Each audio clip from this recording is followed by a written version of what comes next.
बातमी आहे रायगडमधून। अलिबाग वडखळ मार्गावर ट्रॅफिक जाम। अलिबाग वडखळ मार्गावर शनिवारी 24 मे सकाळपासूनच मोठ्या प्रमाणात ट्रॅफिक जाम झाल्याचे पाहायला मिळत आहे। महिन्याचा चौथा शनिवार रविवार या सलग सुट्ट्यामुळे मुंबई पुण्याच्या पर्यटकांनी अलिबाग मुरुडकडे धाव घेतली आहे। तसेच 2-3 दिवसापासून लग्न समारंभ मोठ्या प्रमाणात असल्याने लग्नासाठी जाणाऱ्या वऱ्हाडी मंडळींची मार्गावर मोठ्या प्रमाणात गर्दी दिसून येते। यामुळे लग्नाला जाणाऱ्या मंडळींचा मुहूर्तावर पोहोचण्याचा खटाटोप सुरू आहे। मोठ्या प्रमाणावर पर्यटकांची गर्दी रस्त्यावर झाल्याने दोन्ही बाजूंनी मोठ्या प्रमाणात ट्रॅफिक जाम झाली आहे। इच्छित स्थळी लवकर पोहोचण्यासाठी काही वाहन चालकांनी हलगर्जीपणा करत अगोदरच अरुंद असलेल्या रस्त्यावर डबल लाईन केल्यामुळे जागोजागी वाहतूक ठप्प झाली आहे। ट्रॅफिक जाम झाले असले तरी पेजारी नाका वगळता पोयनाड पासून धरमतर पर्यंत फक्त एकच वाहतूक पोलीस कर्मचारी वाहतूक कोंडी सोडवण्यासाठी उपस्थित असल्याने वाहतूक व्यवस्था कोलमडली आहे। आजारी रुग्णांना घेऊन जाणाऱ्या रुग्णवाहिकेला मार्ग काढताना दमछाक होत असल्याचे दिसून येते। काही मिनिटांच्या प्रवासाला 2 ते 3 तासापेक्षा जास्त वेळ लागत असल्याने सगळ्यांनाच मनस्ताप सहन करावा लागतोय।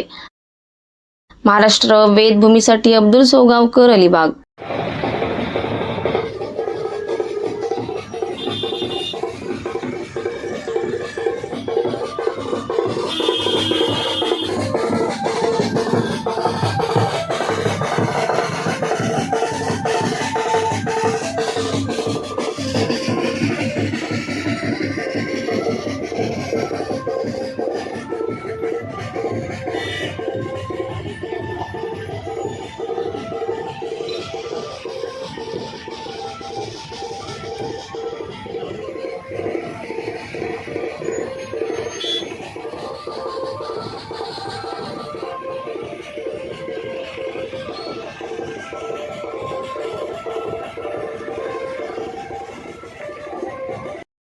ताज्या घडामोडी जाणून घेण्यासाठी आजच आपल्या महाराष्ट्र वेदभूमी न्यूज चॅनलला लाईक करा, शेअर करा, सबस्क्राईब करा आणि बेल आयकॉनवर क्लिक करायला विसरू नका।